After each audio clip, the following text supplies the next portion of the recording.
வணக்கம் நண்பர்களே. இன்றைய பங்கு சந்தை அப்டேட்ல பெரிய பார்ம பங்கு ஒன்றானடியார். Reddy's Laboratories? நேத்தைக்கு நல்லா ஏறியிருந்த பங்கு இன்று திடீர்னு சரிவோடு வந்துச்சு. ஏன் இப்படிச் செஞ்சது? அந்தக் கதையை பாப்போமா? Doctor. ரேட்டேஜ் பங்கு சுமார் 1.2%, 1.8% வரை குறைஞ்சிச்சு. பங்கு விலை ரூபாய் 1.2644க்கு வந்துச்சு. இதனால் இது இன்று நிப்டி 80- இன் டாப் லோஜர்ஸ் லிஸ்டிலேயே வந்துச்சு. அதுவும் இந்த பங்கு இப்போ அதன் 82- வார உயரம் 1.44- ஒப்பிடும்போது சுமார் 10% கீழே இருக்கு. ஆனா நண்பர்களே, நேற்றைக்கு வேற கதையாச்சு. செப்டம்பர் 1ஆம் தேதி இந்த பங்கு 1.37% ஏறிச்சு 1.2830 போயிருந்தது. அப்போ முதலீட்டாளர்களுக்கு ஒரு நம்பிக்கை கிட்டுச்சு, பங்கு மீண்டும் ரிகவர் ஆகுது போலன்னு. ஆனா இன்றைய சரிவு அந்த நம்பிக்கையை கொஞ்சம் குறைச்சு. Doctor.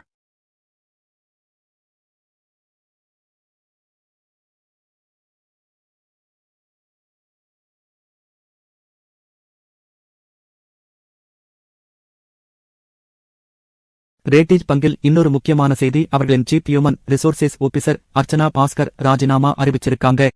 இது நவம்பர் 30, 2025 முதல் அமலுக்கு வரும். இப்படி மேலாண்மை மாற்றங்கள் வந்தால் குறுகிய காலத்துக்கு பங்குக்கு நெகட்டிவ் சென்டிமெண்ட் வரக்கூடும். அப்படின்னா பங்கு ஏன் சரிஞ்சிச்சு? Profit booking. பார்ம செக்டர்ல ஒட்டுமொத்த சண்டை, காம்படிஷன் பிரைஸ் இன் பிரேசர் கஷ்டமா இருக்கு.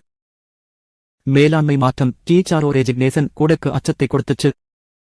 ஆனா களோ சொல்லுறாங்க ஒன் டர்ம் growth ஸ்டோரி இன்னும் ஆயிருக்கு. Doctor. ஜெனேரிக்ல பெரிய பங்கு இருக்கு. Doctor. ரேட்டேஜ் பங்கு சிறிய சரிவை சந்திச்சாலும் இது இன்னும் லோன் டர்ம் பிளே மாதிரிதான் இருக்கு. Dr. Reddy's? வைக்கலாமா விற்கலாமா? கமெண்ட்ல சொல்லுங்க. இந்த மாதிரி பங்கு சந்தை அப்டேட்ஸ் பக்கா தெரியணும்னா லைக் பண்ணுங்க, ஷேர் பண்ணுங்க, சப்ஸ்கிரைப் பண்ணுங்க. அடுத்த வீடியோவில் சந்திப்போம். நன்றி.